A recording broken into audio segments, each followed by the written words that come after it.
Hello 6th class, welcome to the online classes presented by AMM Public School। आज आपकी class है moral value की और आपको बुक निकालनी है अपनी वैल्यूज और हम पढ़ेंगे इसका चैप्टर नंबर 1। तो निकालिए अपनी बुक। पेज नंबर 5 पर आपका चैप्टर नंबर 1 है जिसका नाम है अ पॉट ऑफ मिल्क, यानी एक दूध का घड़ा। तो ये कहानी अकबर और बीरबल की स्टोरी से ली गई है और ये हमारे को एक शिक्षा देती है कि जो लोग अपने बारे में सोचते हैं, दूसरों के बारे में सोचने से पहले अपने बारे में ज्यादा सोचते हैं, वो लोग जनरली एक सा ही सोचते हैं। और ये बात प्रूफ करी अकबर को बीरबल ने। तो हम इस स्टोरी में पढ़ेंगे कि कैसे बीरबल ने अकबर को इस बात पर यकीन दिला दिया कि हाँ, जो लोग अपने बारे में सोचते हैं वो लोग ज्यादातर एक सा ही सोचते हैं। तो सबसे पहले तो आपको ये जानना जरूरी है कि जो बीरबल था वो अकबर के जो 9 रत्न थे उसके दरबार के, उनमें से एक सबसे शायद ज्यादा बुद्धिमान और सबसे ज्यादा बेहतर रत्न बीरबल ही था।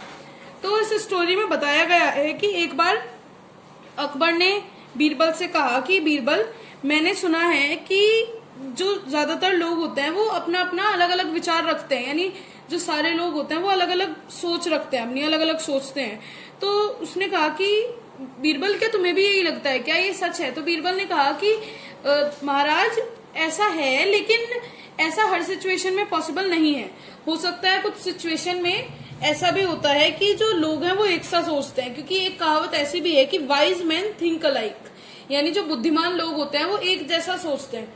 तो फिर अकबर को ये कहावत बड़ी पसंद आई। अकबर ने कहा कि अच्छा भाई, ऐसा भी हो सकता है कि मतलब ऐसा कैसे हो सकता है। और जो अकबर है उसे बड़ा इंटरेस्ट आया कि भाई ऐसा है तो बड़े मजे आएंगे अगर मुझे ऐसा देखने को मिले कि जो समझदार या बुद्धिमान लोग हैं वो एक साथ सोचते हैं। तो अकबर ने बीरबल से कहा कि बीरबल, मुझे तुम ये प्रूफ करके दिखाओ।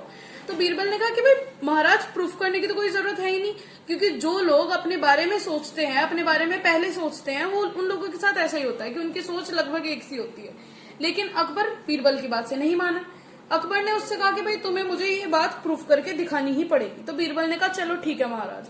फिर बीरबल ने क्या करा, जो अकबर के यहाँ के दरबारी सैनिक वगैरह होते हैं उनसे कहा कि जो अकबर के महल का पोंड है, तालाब है छोटा सा, उसे खाली कर दिया जाए। तो उन्होंने, जो बीरबल ने कहा, वो करा। और फिर बीरबल ने एक फरमान जारी किया कि जितने भी उसकी अकबर की सल्तनत में लोग रहते हैं, उसके राज्य में जितने भी लोग रहते हैं, वो सारे एक एक करके एक घड़े में दूध भर के लाएंगे और उस जो पौंड है, उस तालाब को उस दूध के घड़े से मतलब भर देंगे, वो दूध उस तालाब में डाल देंगे। तो फिर ये फरमान जारी हो गया। अब मतलब ऐसा ही हुआ जैसा उसने फरमान जारी किया था। मतलब शाम को लोग आए, सबने डाला अपने घड़े से जो भी उन्होंने डाला। फिर अकबर और बीरबल दोनों अगले दिन सुबह गए और उस तालाब को देखने गए कि देखते हैं कि तालाब में क्या है, अब क्या भरा हुआ है, दूध कैसा लग रहा है भरा हुआ। जब अकबर बीरबल उस तालाब को देखने गए तो उन्होंने देखा कि उस तालाब में तो पानी ही पानी है। अब अकबर ये देखकर बहुत चौंक गया कि हमने तो दूध भरने के लिए कहा था, लेकिन ये पानी कैसे भर गया। तो बीरबल ने कहा कि देखा महाराज, सारे जो हमारे रहने वाले थे, हमारे जो सल्तनत में लोग रहते थे, वो एक तरह का सोचते थे, तभी तो उन सबने पानी डाला। तो अकबर ने कहा कि बीरबल, अब तो मुझे ये देखना पड़ेगा कि लोगों ने किया कैसे, कि हमने तो दूध भरने के लिए कहा था और उन्होंने पानी भर दिया, उन्होंने यानी मेरे जो हुक्म था उसका पालन नहीं करा।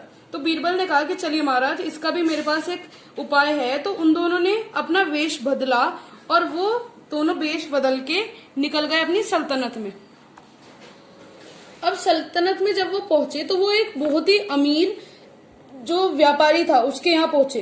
तो उसके पास पहुंचकर उन दोनों ने कहा कि भाई, हम दोनों ना ट्रैवलर हैं, यानी हम दोनों घूमने के लिए आए हुए हैं और हम कुछ दिन आपके यहाँ रुकेंगे, कुछ टाइम रुकेंगे और उसके बाद हम यहाँ से चले जाएंगे। तो मर्चेंट ने कहा कि कोई बात नहीं, आप रुकिए यहाँ पर, अपना ही घर समझिए। फिर उसने उन्हें पानी दिया पीने के लिए। फिर बीरबल ने उनसे बातों बातों में पूछा कि मैंने सुना है कि यहाँ के महाराज ने एक फरमान जारी किया था जिसमें कि उन्होंने ये लिखा था कि एक घड़े में दूध भरकर सब जो उनका शाही तालाब है उसमें डालेंगे। तो उस मर्चेंट ने कहा हाँ, फरमान तो जारी किया था उन्होंने।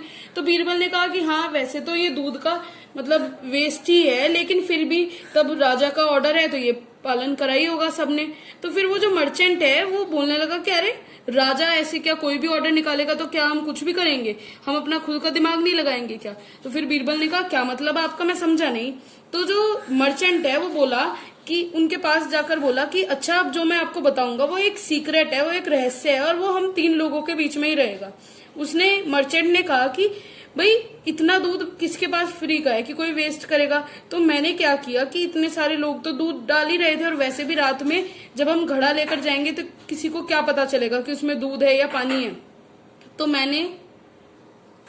मैंने सोचा कि अगर मैं एक मटका भर के उसमें पानी डाल दूंगा तो क्या फर्क पड़ेगा, और सारे लोग तो दूध डाल ही रहे होंगे। तो ये सुनकर अकबर और बीरबल दोनों बहुत चौंक गए। फिर कुछ टाइम बाद उसकी बात सुनकर अकबर और बीरबल उसके घर से चले गए। फिर उन्होंने सोचा कि चलो जो शहर है उसमें और लोगों के भी ख्याल जानते हैं कि उन्होंने क्या किया, ये सारा जो दूध था वो पानी कैसे बन गया। तो जैसे जैसे उन्होंने अलग अलग लोगों से बात करी तो उन्हें पता चला कि हर किसी ने यही सोचकर कि और सब तो दूध डाल ही रहे हैं, मैं पानी डाल दूंगा तो क्या फर्क पड़ेगा, सबने ही पानी डाल दिया। इसी वजह से जो तालाब था उसमें एक भी बूंद दूध नहीं था, उसमें केवल पानी ही पानी था। और ये सब देखकर बीरबल ने अकबर से कहा कि महाराज अब तो आपको पता चल गया कि सारे लोग जो अपने बारे में ही सोचते हैं, यानी कि सेल्फ सीकिंग मैन जो होते हैं वो सारे एक तरह का ही सोचते हैं, और इस बात का प्रूफ हमें इस घटना से मिल गया। तो फिर बीरबल ने अकबर से कहा कि महाराज और भी कुछ आप जानना चाहते हैं, और भी लोगों से मिलना चाहते हैं, या यही बहुत है? तो अकबर ने कहा कि नहीं नहीं, मैं समझ गया कि सारे समझदार लोग एक तरह के ही सोचते हैं। तो यहाँ हमारा चैप्टर खत्म होता है बच्चों। अब ये चैप्टर के वर्ड मीनिंग, इसके क्वेश्चन आंसर आपको भेज दिए जाएंगे, एक्सरसाइज वर्क भेज दिया जाएगा और उसे आपको अपनी बुक में फिल करना है। वर्ड मीनिंग और क्वेश्चन आंसर आपको न्यू कॉपी बनाकर उसमें फिल करने हैं और ये चैप्टर दोबारा से रीड करना है। थैंक यू बच्चों।